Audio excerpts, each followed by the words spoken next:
नत्वा सरस्वतीं देवीं शुद्धां गुण्यां करोम्यहं पाणिनीयप्रवेशाय लघुसिद्धान्तकौमुदीं। श्री गुरुचरण कमलेभ्यो नमः। आज की कक्षा में हम लोग द्विविध यत्नों का अध्ययन करेंगे। पूर्व कक्षा में सवर्ण संज्ञा विधायक सूत्र का अध्ययन हम लोगों ने किया, जिसमें यह जाना कि तालवादी स्थान और आभ्यंतर यत्न ये दोनों जिन वर्णों के तुल्य होते हैं उन वर्णों की परस्पर सवर्ण संज्ञा होती है। तो सवर्ण संज्ञा में आभ्यंतर यत्न तथा तालवादी स्थान दोनों का उपयोग होता है। तालवादी स्थान का निरूपण अकुह विसर्जनीयानां कंठः इस वाक्य से आरंभ करके नासिका अनुस्वारस्य इस वाक्य तक किया गया। अब आगे के ग्रंथ में यत्नो द्विधा आभ्यंतरो बाह्यश्च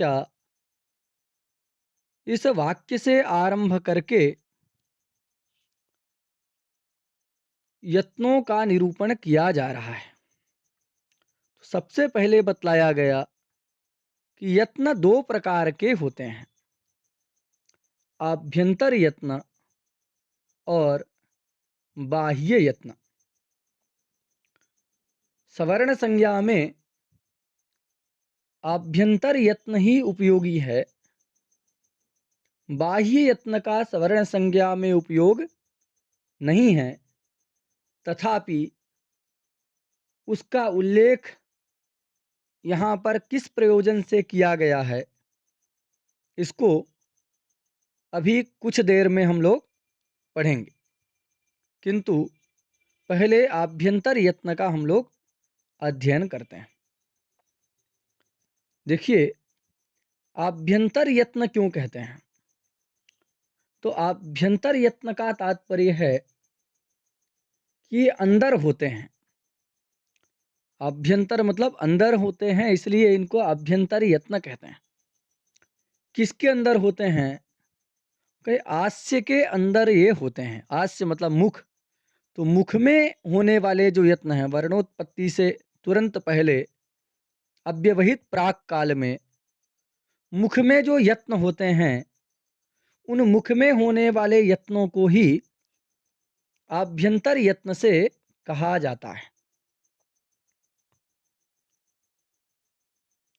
तो इस प्रकार आभ्यंतर शब्द का अर्थ हम लोगों ने जाना कि मुख के अंदर होने वाले जो यत्न हैं, वे यत्न आभ्यंतर यत्न कहलाते हैं।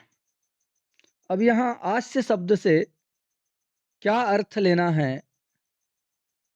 तो आस्य शब्द से ओष्ठ से लेकर के और काकल पर्यंत जो भाग है, उसको हम आस्य शब्द से जानते हैं। भाष्यकार ने भी कहा, किम पुनरास्यम लौकिकम ओष्ठात् प्रभृति प्राक काकलकात्। अर्थात किम पुनरास्यम, इस प्रकार का प्रश्न करके भाष्यकार ने बतलाया कि ओष्ठात् प्रभृति मतलब ओष्ठ से लेकर के प्राक काकलकात्, काकल से पहले तक जो भाग है, जो स्थान है, उसको हम आस्य कहते हैं। उस आस्य में होने वाले जो यत्न हैं, उन यत्नों को आभ्यंतर यत्न कहा जाता है। अब प्रश्न होगा, ये काकल किसको कहते हैं? तो काकल को बतलाने के लिए महामहोपाध्याय कैयट जी के द्वारा बतलाया गया एक वाक्य आपको कंठ कर लेना चाहिए।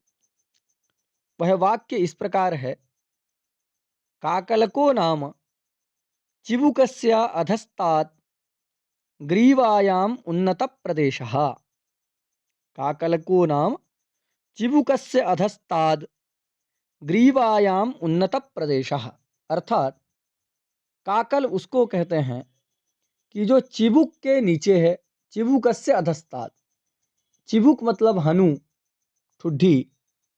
उस चिबुक के नीचे ग्रीवा में, गर्दन में जो एक उन्नत प्रदेश है, एक उठा हुआ स्थान है, उस स्थान को हम काकल कहते हैं।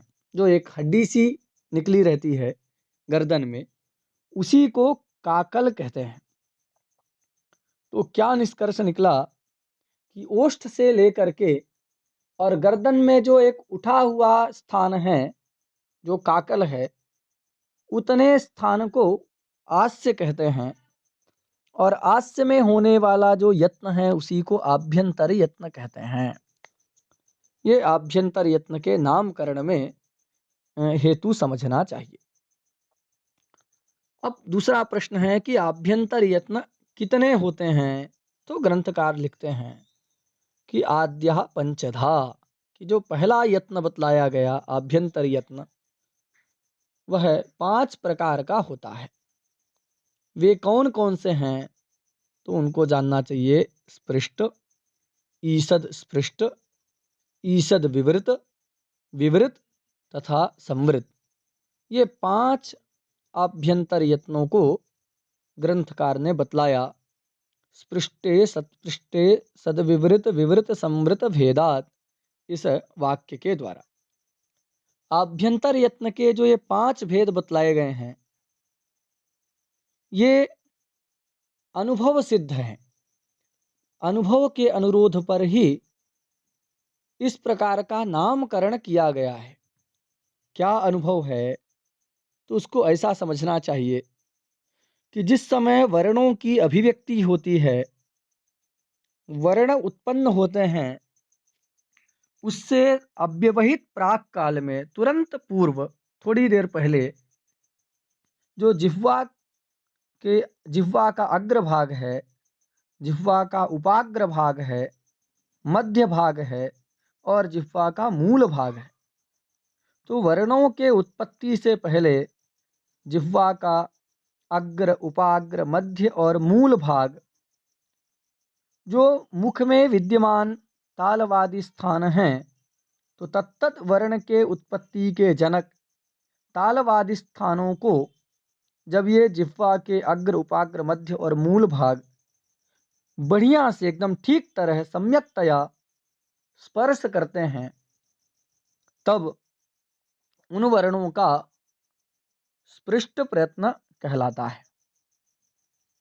एक बार पुनः ध्यान दें कि वर्णों के उत्पत्ति से तुरंत पहले जब जिह्वा का अग्र, उपाग्र, मध्य और मूल, ये सब भाग तत्तद वर्ण के उत्पत्ति स्थान जो तालवादी हैं, उन स्थानों को स्पष्ट रूप से सम्यकतया स्पर्श करते हैं, तब स्पृष्ट प्रयत्न होता है।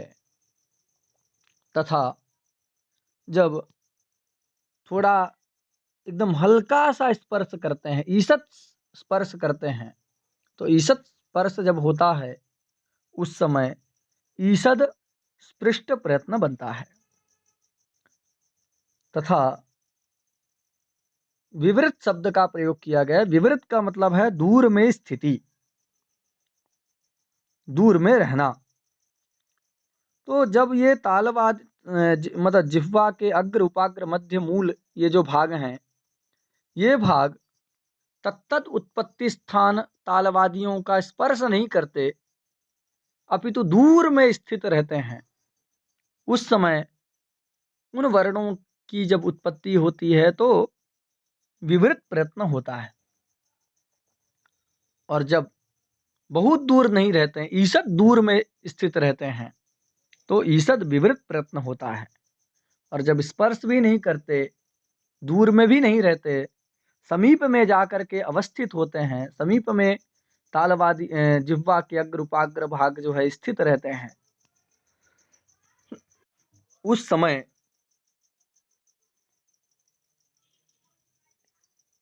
संवृत प्रयत्न होता है कि जब स्पर्श नहीं करेंगे बस समीप में जाकर के स्थित हो जाएंगे, अग्र उपाग्र मध्य और मूल भाग, तो संवृत प्रयत्न होता है।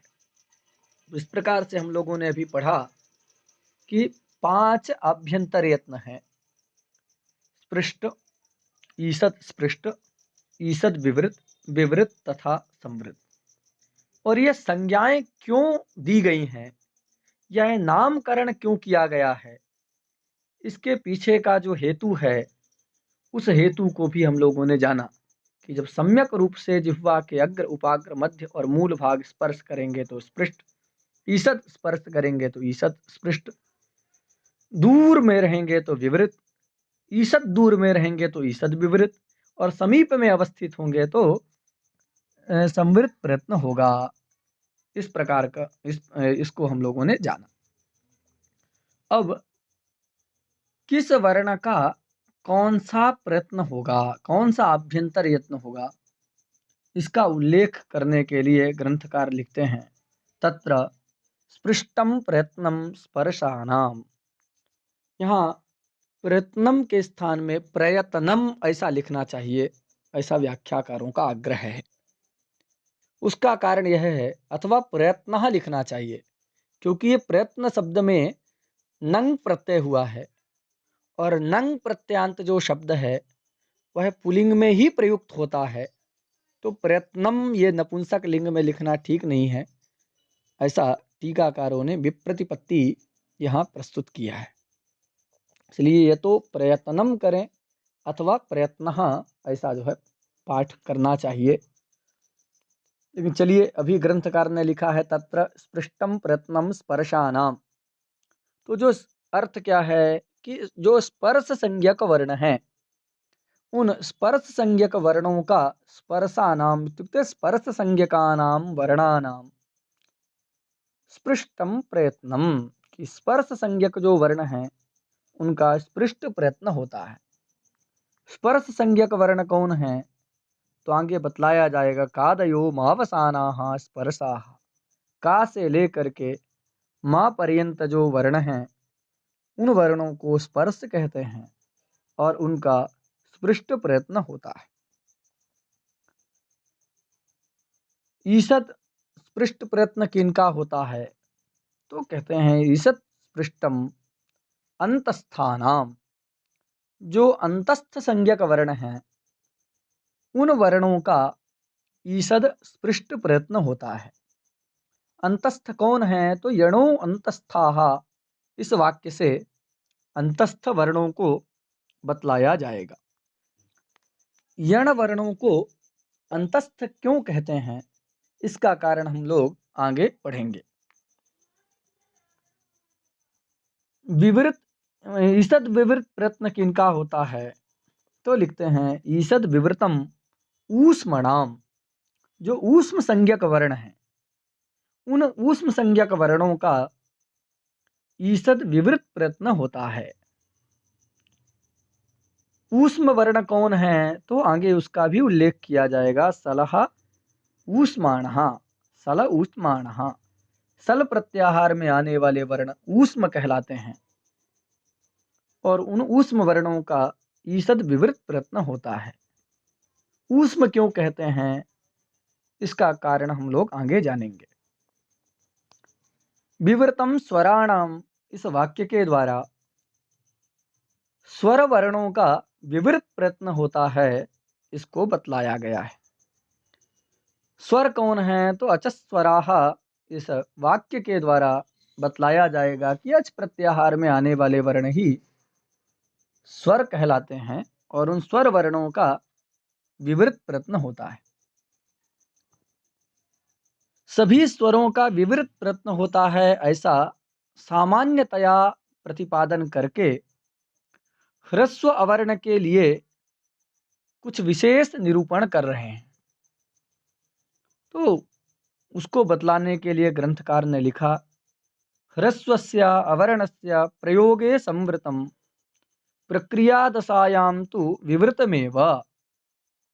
क्या तात्पर्य है, तो यहाँ तात्पर्य है कि जो ह्रस्व अवर्ण है उस ह्रस्व अवर्ण का जब हम प्रयोग करेंगे तो उस वाक्य प्रयोग काल में, व्यवहार काल में वह संवृत प्रयत्न वाला होगा। जैसे हे राम माम पाही, ऐसा हमने कहा। तो हे राम माम पाही में जो राम शब्द में मकारोत्तरवर्ती ह्रस्व अवर्ण है, वह ह्रस्व अवर्ण संवृत है। किंतु जब कोई शास्त्रीय प्रक्रिया करनी होगी तो ह्रस्व अवर्ण भी विवृत हो जाता है। प्रक्रिया दशायाम तु विवृतमेवा, प्रक्रिया अवस्था में किसी सूत्र से कोई कार्य करना है, उस अवस्था में तो वह ह्रस्व आकार भी विवृत होगा। इस प्रकार भेदेन प्रतिपादन करने का क्या फल है, तो कहे दंडाढकम प्रयोग की सिद्धि होती है। देखिए दो क्या स्थिति रहती है, दंड और आढक। अब दंड आढक इस अवस्था में हमको अकः सवर्णे दीर्घ सूत्र के द्वारा दीर्घ करना है। दीर्घ कब होगा, जब अक से सवर्णी अच पर में रहेगा। जब हम उक्त वाक्य के द्वारा व्यवस्था स्वीकार कर लेते हैं कि प्रक्रिया दशा में ह्रस्व अवर्ण भी विवृत है, ऐसा मान लेते हैं, तो दंड शब्दावयव डकारोत्तरवर्ती जो ह्रस्व अवर्ण है वह भी विवृत है और आढक का आकार भी विवृत है। अतः सवर्ण संज्ञा दोनों की हो जाएगी। तो अक जो दंड शब्दावयव डकारोत्तरवर्ती आकार है उससे सवर्णी अच पर में मिल जाने से अकः सवर्णे दीर्घा से दीर्घ होकर के दंडाढकम बनता है। यदि ऐसी व्यवस्था नहीं करते तो सभी जगह ह्रस्व अवर्ण संवृत हो जाता, और अगर ह्रस्व अवर्ण संवृत रहता आ सूत्र के अनुसार, तो एक दंड में जो आकार है वह संवृत है और आढ़क का जो आकार है वह विवृत है। भिन्न प्रयत्न वाले होने से दोनों की सवर्ण संज्ञा नहीं हो पाती, जिससे सवर्णी अच पर में ना मिलने से अकः सवर्णे दीर्घा सूत्र से होने वाला सवर्ण दीर्घ सिद्ध नहीं हो पाता। इसलिए ये व्यवस्था ह्रस्व अवर्ण के विषय में बतलाई गई। यहाँ यह भी ध्यान देना चाहिए कि ये जो विवृत और संवृत प्रयत्न बतलाए गए हैं, ये दोनों आगे बतलाए जाने वाले विवार और संवार दोनों से भिन्न हैं। इसको आपको ध्यान में रखना है। और इस प्रकार हम लोगों ने देखा कि ये आभ्यंतर यत्न जो हैं, पृष्ठ ईसत पृष्ठ आदि, ये सब मुख के अंदर ही हो रहे हैं, आस्य के अंदर ही हो रहे हैं। जिह्वा के अग्र उपाग्र मध्य और मूल भाग तत्त वर्णों का स्पर्श करते हैं तो वहीं हो रहे हैं, इसीलिए इसको आभ्यंतर यत्न कहा जाता है। और वर्णोत्पत्ति से तुरंत पूर्व में है, इसीलिए इसी को जो है प्रयत्न शब्द से तुल्यास्य प्रत्नम सवर्णम सूत्र में लिया गया, क्योंकि वर्णोत्पत्ति व्यवहित प्राक कालिकत्व रूप प्रकर्ष ही प्राशब्द के द्वारा बोधित किया गया है। तादृश प्रकर्ष आभ्यंतर यत्न में ही मिलता है, बाह्य यत्न में नहीं मिलता। अब हम लोग बाह्य यत्नों का निरूपण करते हैं। तो बाह्य प्रयत्न के विषय में प्रश्न होगा कि आखिर बाह्य प्रयत्न इनको क्यों कहते हैं, बाह्य प्रयत्न कितने हैं, बाह्य प्रयत्न कौन कौन से हैं, तथा इन बाह्य प्रयत्नों का उपयोग क्या है। सवर्ण संज्ञा में तो इनका उपयोग है नहीं, तो आखिर क्या इनका उपयोग है, इन सभी विषयों को हम बाह्य प्रयत्न के निरूपण क्रम में अभी पढ़ेंगे। तो सबसे पहले ग्रंथकार बतलाते हैं कि बाह्य प्रयत्न कितने होते हैं। प्रतिज्ञा करते हैं बाह्य प्रयत्नस्त्वेकादशधा, बाह्य प्रयत्न 11 प्रकार के होते हैं। ये एक प्रश्न का उत्तर हो गया। वे कौन कौन से हैं, तो उनका नाम गिन करके बतला रहे हैं। विवारः, संवारः, श्वासः, नादः, घोषः, अघोषः, अल्पप्राणः, महाप्राणः, उदात्तः, अनुदात्तः, स्वरितः, ये 11 ये बाह्य यत्न हुए। ग्रंथकार के भाषा में सुने तो वो लिखते हैं विवारः संवारः श्वासो नादो घोषो घोषोल्प प्राणो महाप्राण उदात्तोनुदात्तः स्वरितश्चेति। इस वाक्य के द्वारा वे 11 बाह्य यत्न कौन कौन से हैं ये भी ग्रंथकार ने बतला दिया। तो 2 प्रश्नों का उत्तर मिल गया। अब एक प्रश्न है कि इन बाह्य प्रयत्नों का प्रयोजन क्या है? आखिर बाह्य प्रयत्नों को बतलाया क्यों जा रहा है? सवर्ण संज्ञा में तो उपयोग नहीं है।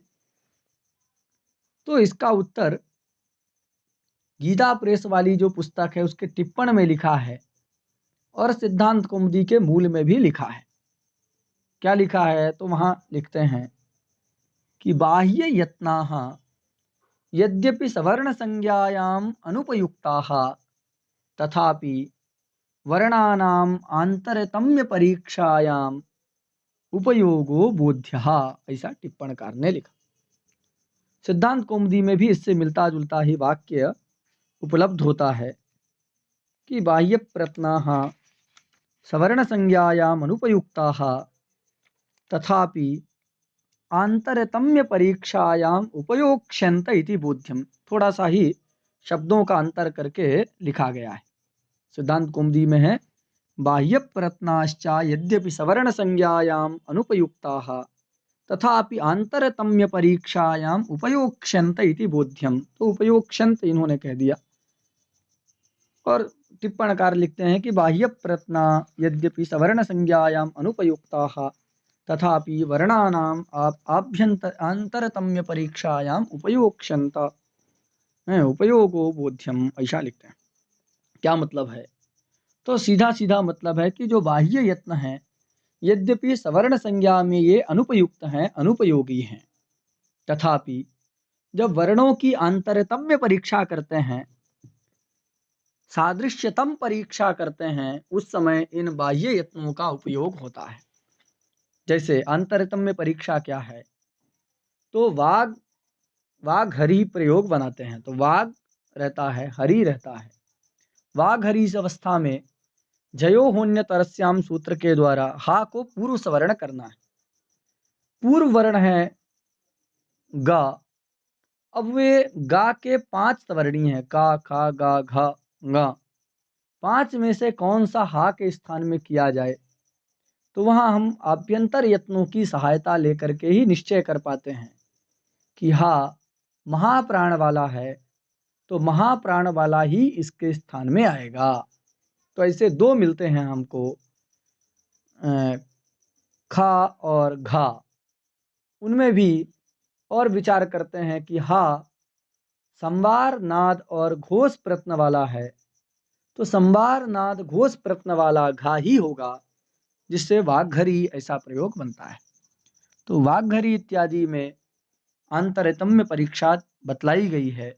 उस आंतरतम्य परीक्षा में इन बाह्य यत्नों का उपयोग होता है। तो ये तीसरे प्रश्न का भी उत्तर हम लोगों ने जाना। एक और प्रश्न है कि इन यत्नों को बाह्य क्यों कहते हैं? तो बाह्य कहने का कारण यह है क्योंकि ये आस्य के बाहर होते हैं। आस्य के बाहर कहने का मतलब ये नहीं है कि वर्ण उत्पन्न हो गए इसके बाद कोई यत्न होगा, नहीं नहीं, बिल्कुल ऐसा नहीं। आस्य के बाहर कहने का मतलब ये है कि ओष्ठ से लेकर के काकल पर्यंत जो भाग है उतने को ही हम आस्य कहते हैं, और उसके और पहले जो यत्न होते हैं वे बाह्य यत्न कहलाते हैं। नाभि से वायु ऊर्ध्व देश में आती हुई फिर मुख में आकर के वह वर्णों की अभिव्यक्ति कराती है।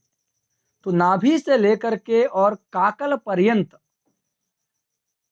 अथवा काकल से लेकर के नाभि पर्यंत जो अंदर होने वाले यत्न हैं, उन यत्नों को ही बाह्य यत्न कहते हैं। बाह्य का मतलब बहिर्भवम इति बाह्यम, बहिर्भवाः इति बाह्याः, ऐसा विग्रह तो है, लेकिन याद रखना है कि बाह्य का मतलब आस्य से बाहर। इसका आस्य से बाहर कहने का मतलब कि आस्य का मतलब है ओष्ठ से लेकर के काकल तक, इतना ही आस्य है। और काकल से लेकर के नाभि पर्यंत जो यत्न है, अथवा नाभि से लेकर के काकल पर्यंत जो यत्न है, उन सभी यत्नों को बाह्य यत्न कहा जाता है। बाह्य का मतलब ये नहीं कि वर्ण उत्पन्न हो गया इसके बाद मुख के बाहर कोई यत्न होगा, ऐसा नहीं समझना चाहिए। तो इस प्रकार हम लोगों ने जाना कि आखिर बाह्य यत्न इनको क्यों कहा जाता है। अब एक प्रश्न है कि किन वर्णों का कौन सा बाह्य यत्न होता है।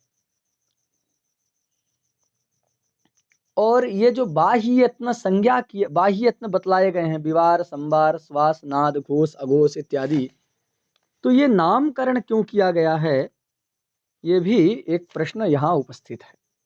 तो पहले हम लोग जान लेते हैं कि आखिर ये इस प्रकार का नामकरण क्यों किया गया, विवार ही क्यों कहा गया, संवार ही क्यों कहा गया। तो वह भी अर्थ को ध्यान में रख करके ही, जो अनुभव होता है वर्णों की उत्पत्ति में, अभिव्यक्ति में, उस अनुभव को ध्यान में रख करके ही ये नामकरण किया गया है। देखिए, सबसे पहले विवार को बतलाया। विवार क्यों कहते हैं, तो विवार का मतलब है विकास। तो जब हम वर्ण की का उच्चारण करते हैं, उस समय गल विवर जो हमारा गला है, वहाँ एक छेद है, छिद्र है, तो गल विवर का जब विकास होता है, वह ज़्यादा खुलता है, तो गल विवर के विकास होने से विवार प्रत्न कहलाता है।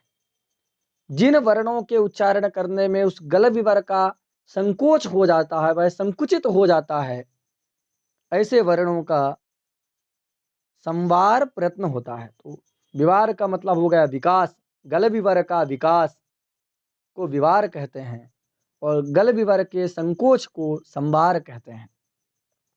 उसी प्रकार श्वास है कि जो श्वास उत्पत्ति, ध्वनि की उत्पत्ति में जो है श्वास होता है, श्वास निकलता है, वायु निकलती है, इसलिए श्वास प्रयत्न कहते हैं।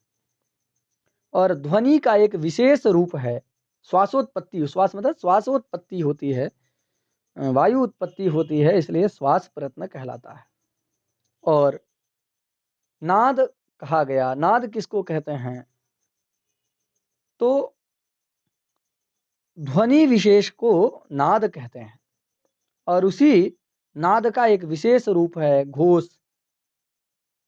और यदि अल्प घोष होगा तो अघोष हो जाएगा। अघोष का मतलब ऐसा नहीं है कि न घोषा इति अघोषा जो समास करके, ना का मतलब अभाव नहीं है, यहाँ ना शब्द का अर्थ है अल्प, अल्पार्थक न्याय है।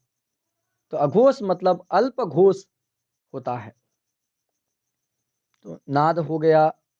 और नाद का ही एक विशेष रूप है घोष, और अल्प घोष होगा तो अघोष। फिर आया अल्प प्राण। प्राण मतलब होता है वायु। तो जिस वर्ण के उच्चारण करने में अल्प वायु मुख से बाहर निकलेगी, उन वर्णों का अल्प प्राण यत्न हो जाएगा। अधिक वायु निकलेगी तो महाप्राण होगा। तथा उदात्त, अनुदात्त और स्वरित, इन तीन यत्नों का निरूपण तो उच्चैरुदात्तः, नीचैरुदात्तः, समाहारः, स्वरितः इत्यादि के द्वारा बतलाया जा चुका है कि ये अचों के ही ये तीन यत्न होते हैं। हम लोगों ने संज्ञाकरण का कारण भी जाना कि आखिर विवार, संवार आदि संज्ञाएं क्यों की गई हैं। अब अंतिम प्रश्न बचा कि किन वर्णों का कौन सा बाह्य यत्न होता है, तो उसको क्रम से ग्रंथकार बतलाते हैं। खरो विवाराः श्वासा अघोषाश्च। खर एक प्रत्याहार है जो कि खा, फा, छा, ठा, था, चटतव इस सूत्र के खा से लेकर के सस्तर सूत्र के रा पर्यंत बनता है। उसमें प्रत्येक वर्ग के द्वितीय, प्रथम तथा सा, सा, शा, ये जो है वर्ण आते हैं। तो ये खर प्रत्याहार में आने वाले जो वर्ण हैं, उनका विवार, श्वास और अघोष प्रयत्न होता है। ग्रंथ की पंक्ति देखिए, लिखा है खरहा खरो विवाराहा श्वासा अघोषाश्च। ये सारे ही पद प्रथमा के बहुवचन के हैं। विवार तो एक प्रयत्न है, तो फिर विवाराह क्यों लिखा? श्वास भी एक है, श्वासाह क्यों लिखा? अघोष एक प्रयत्न है, अघोषाह क्यों लिखा? बहुवचन क्यों लिखा? तो यहाँ इसको ध्यान से समझने की जरूरत है कि खरो विवारा श्वासा अघोषाश्च पंक्ति का अर्थ ये नहीं है कि खर के विवार, श्वास और अघोष यत्न होते हैं। इसको ग्रंथ के अनुसार व्याख्या करना हो तो क्या कहना होगा? तो यहाँ ये कहना होगा कि जो विवार शब्द है, श्वास शब्द है और अघोष शब्द है, उन सब में अच प्रत्यय हुआ है मत्वर्थ में। अर्श आदिभ्यो अच सूत्र के द्वारा अच प्रत्यय हुआ है। तो विवाराह का मतलब क्या है? मतलब विवारः अस्ति येषाम, विवारः नाम विवार प्रयत्नः अस्ति येषाम ते विवाराः। तो इस प्रकार अच प्रत्यय करके विवार शब्द बना है, यहाँ विवाराह लिखा है। तो विवाराह का अर्थ होगा विवार प्रयत्नवान वंतः, विवार प्रयत्नवंतः खरः। श्वासाह का भी ऐसे ही अर्थ करना है, यहाँ भी अच प्रत्यय हुआ है मत्वर्थ में। तो श्वासाह मतलब श्वास प्रयत्नवंतः खरः, और अघोषाह मतलब अघोष प्रयत्नवंतः खरः, कि खर प्रत्याहार में आने वाले जो वर्ण हैं वे विवार प्रयत्न वाले होते हैं, श्वास प्रयत्न वाले होते हैं और अघोष प्रयत्न वाले होते हैं। इस प्रकार का अर्थ इस वाक्य का करना चाहिए। खर प्रत्याहार बोध्यवर्णाः विवाराः इत्युक्ते विवार प्रयत्नवन्तः, श्वासाः श्वास प्रयत्नवन्तः, अघोषाः अघोष प्रयत्नवन्तः भवन्ति। ये वाक्य का अर्थ हुआ। हसः संवारा नादा घोषाश्च, यहाँ भी उक्त रीति से ही अर्थ करना चाहिए कि हस प्रत्याहार में आने वाले जो वर्ण हैं वे संवार, नाद तथा घोष प्रयत्न वाले होते हैं। संवाराः नादाः घोषाः, यहाँ भी अर्श आदिभ्यो अच से मत्वर्थीय अच प्रत्यय को समझना चाहिए। तो हस प्रत्याहार हैवरट के हा से लेके जब गर्दश के सा तक बनता है, और उस हस प्रत्याहार में आने वाले वर्ण संवार, नाद और घोष प्रयत्न वाले होते हैं। हसः संवार प्रयत्नवन्तः नाम हस प्रत्याहार बोध्य वर्णाः संवार प्रयत्नवन्तः नाद प्रयत्नवन्तः घोष प्रयत्नवन्तश्च भवन्ति। ये वाक्य का अर्थ होगा। आगे लिखते हैं वर्गाणाम प्रथम तृतीय पंचमाः यणश्चाल्प प्राणाः, कि प्रत्येक वर्ग में वर्ग के जो प्रथम अक्षर, तृतीय अक्षर और पंचम अक्षर हैं तथा यण प्रत्याहार में आने वाले या व र ला ये वर्ण हैं, ये सब अल्प प्राण वाले होते हैं। अल्प प्राणाः इत्युक्ते अल्प प्राण प्रयत्नवन्तः, इन सब का अल्प प्राण है। अल्प प्राण का मतलब बताया जा चुका है कि अल्प वायु निकलेगी। का कहने से अल्प वायु है, खा कहने से अधिक वायु है, तो खा का जो है महाप्राण हो जाएगा। वही आगे लिखते हैं वर्गाणाम द्वितीय चतुर्थौ सलश्च महाप्राणाः, कि प्रत्येक वर्गों के द्वितीय और चतुर्थ जो वर्ण हैं तथा सल प्रत्याहार में आने वाले सा शा श हा ये वर्ण हैं, ये सब महाप्राण प्रयत्न वाले होते हैं। आगे लिखते हैं कादयो मावसानाः स्पर्शाः, का से लेकर के का आदिर येषां ते कादयः, माँ अवसाने अंते येषां ते मावसानाः। तो का जिसके आदि में है, माँ जिसके अवसान में है, ऐसे का से लेके माँ पर्यंत जो वर्ण हैं वे वर्ण स्पर्श संज्ञक कहलाते हैं। का खा गा घा ङ चा छा जा झाया टा ठा डा ढाणा ता था दा धा ना पा फा बा भा मा, ये जो वर्ण है 25 वर्ण, ये सब स्पर्श संज्ञक हैं और इनका आभ्यंतर यत्न स्पृष्ट होता है, ये ऊपर में बतलाया जा चुका है।